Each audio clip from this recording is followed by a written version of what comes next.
Brothers and sisters, ladies and gentlemen, I know all of us Kenyans, we are aware what your government is telling you.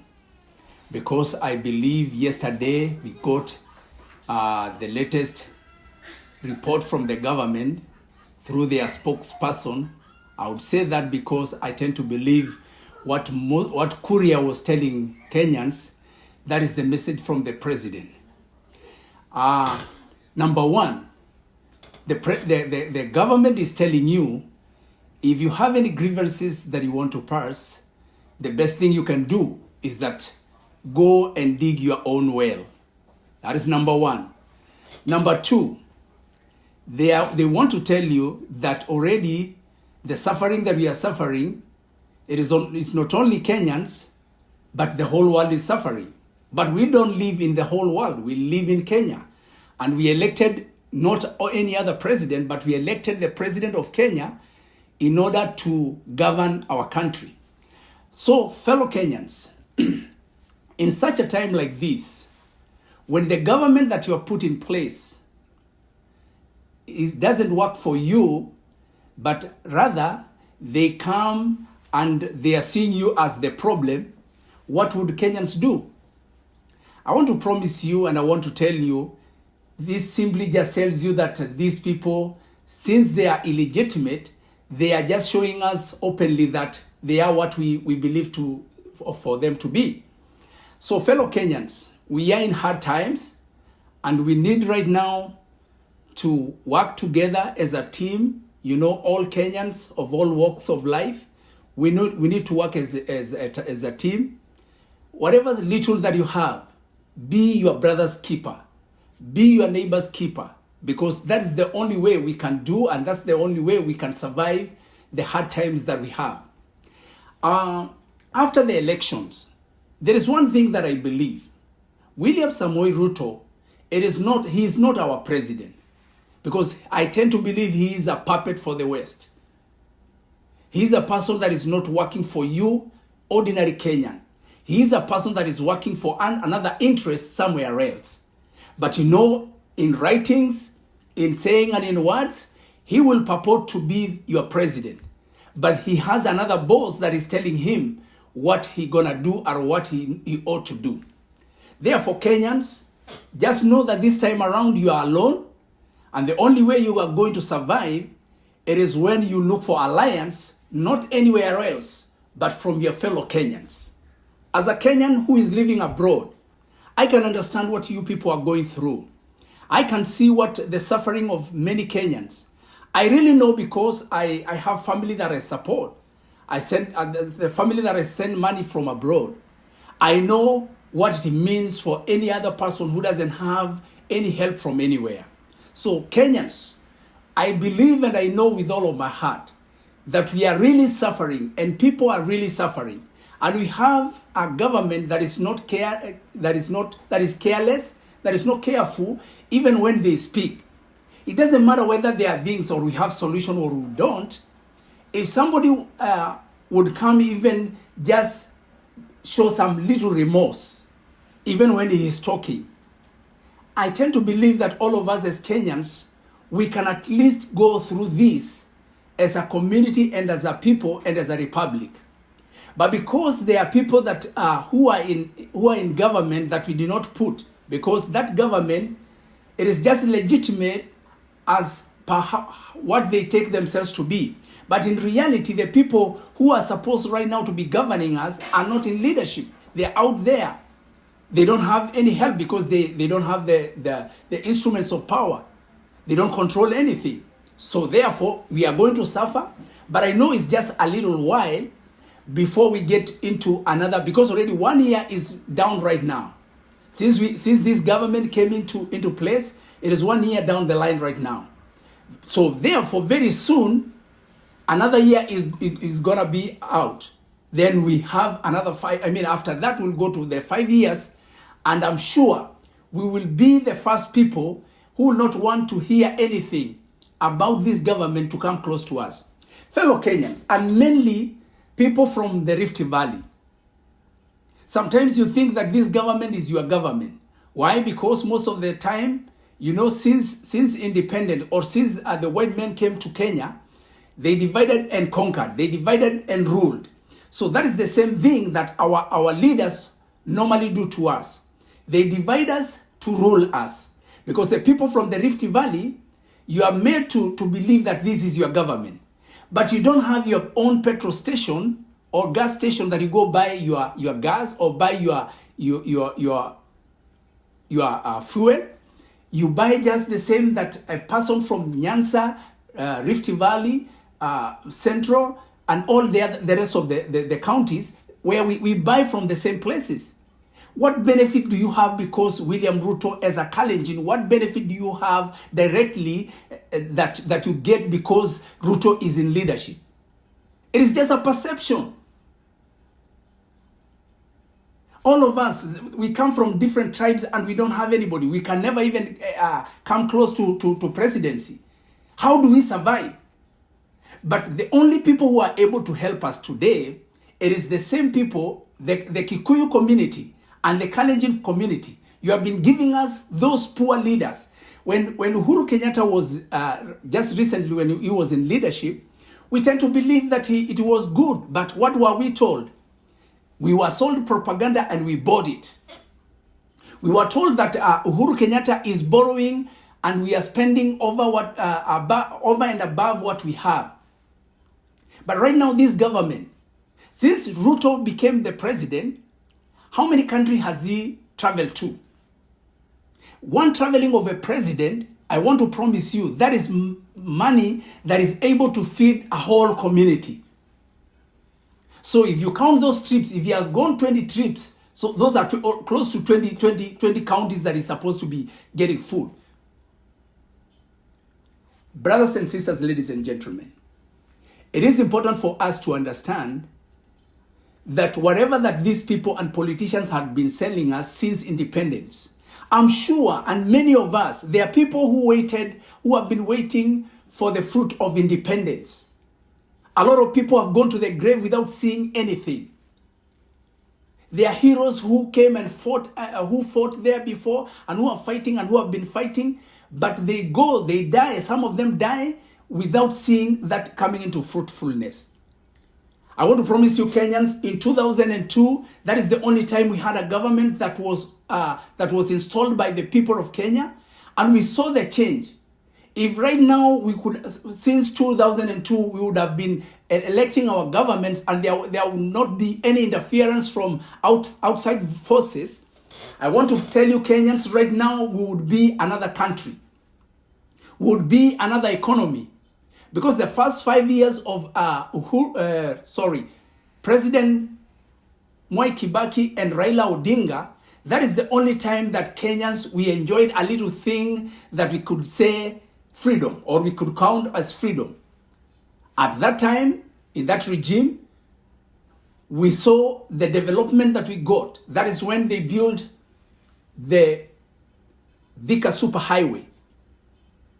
I would again also even commend President Uhuru Kenyatta because of what he did.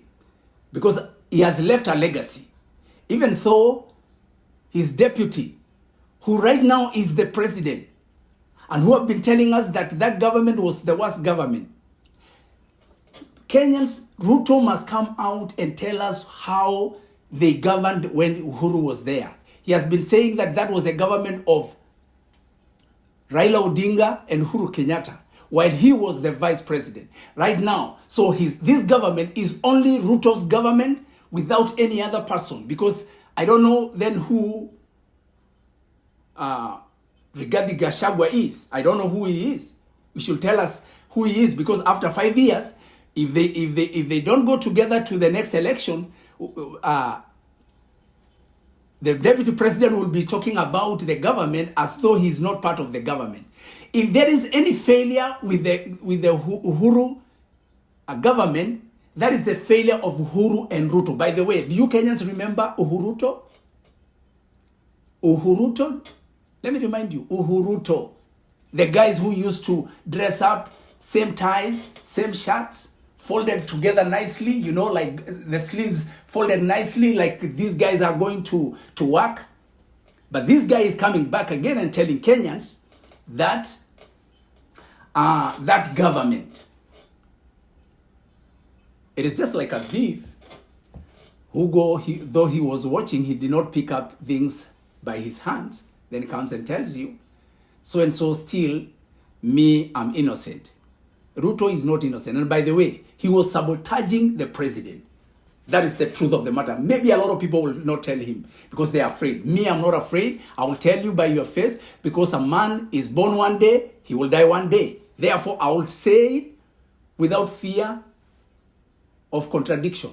I want to promise you, Kenyans, that we have to fight. Some of us, I might be young, I may not be so old, but the good thing, I can have a little history that I've been on the right side of history all through, because I'm part of the people. If you come to my county, I'm part of the people who fought for the democracy of our county. Because I remember when those days, because we are the first people who started multipartyism in our county. I come from Narok.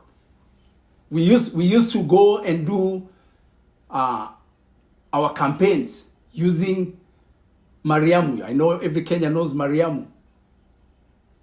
We used to use those lorries because if you could go that time, and I tend to think Ruto was part of that team. You remember YK 92, Youth for Kanu 92. People who could find you and beat you at the roadside without even asking you any question. They were stronger than the policemen.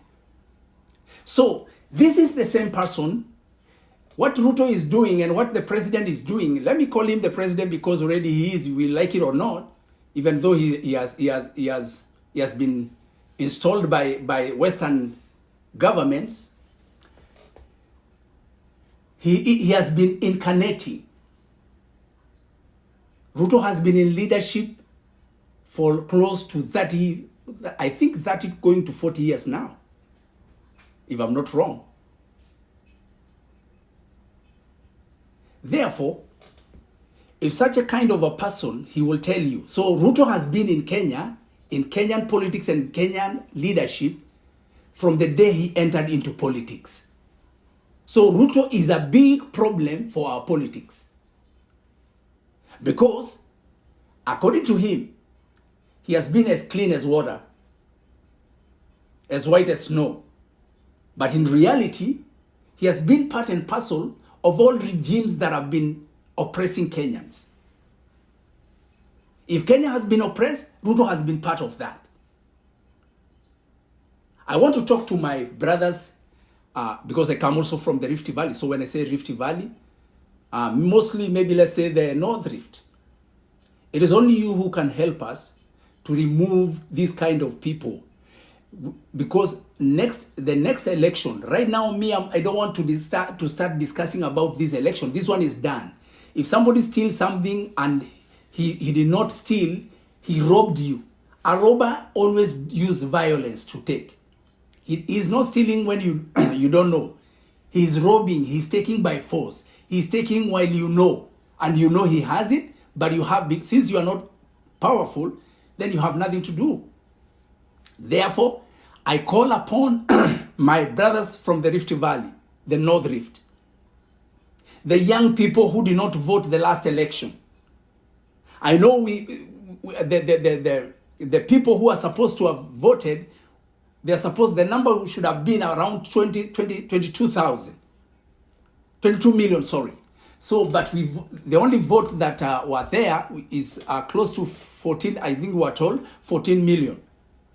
So today I'm not talking to those 14 million who participated. Some voted for Raila Odinga and the other ones voted for William Samoei Ruto.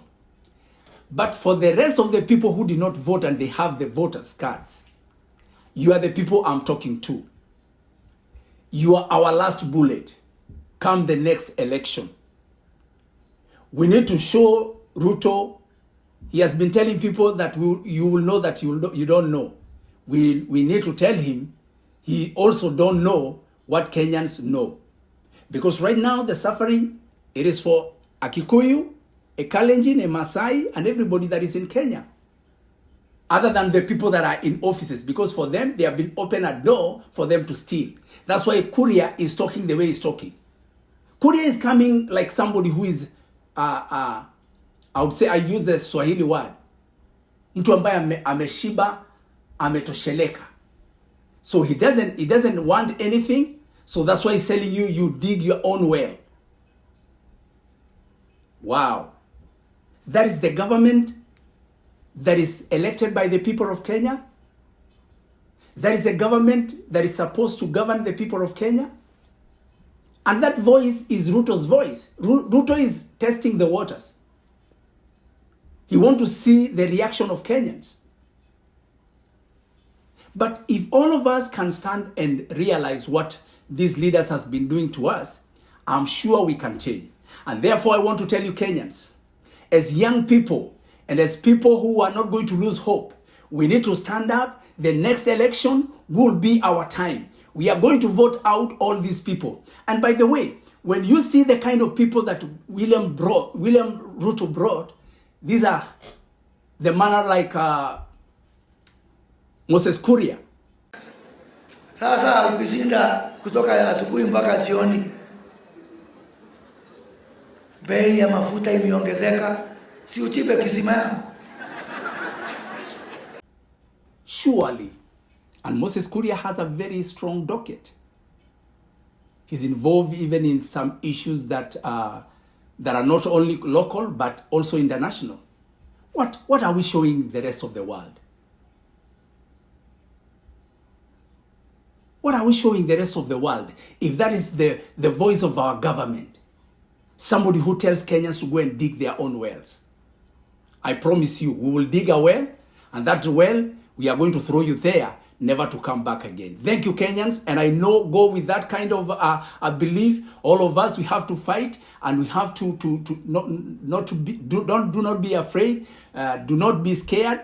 We are going to, and when they tell us we dig the well, don't forget, let's start digging that well. But the people we are going to throw there, it is Ruto and his government. Thank you very much, Kenyans.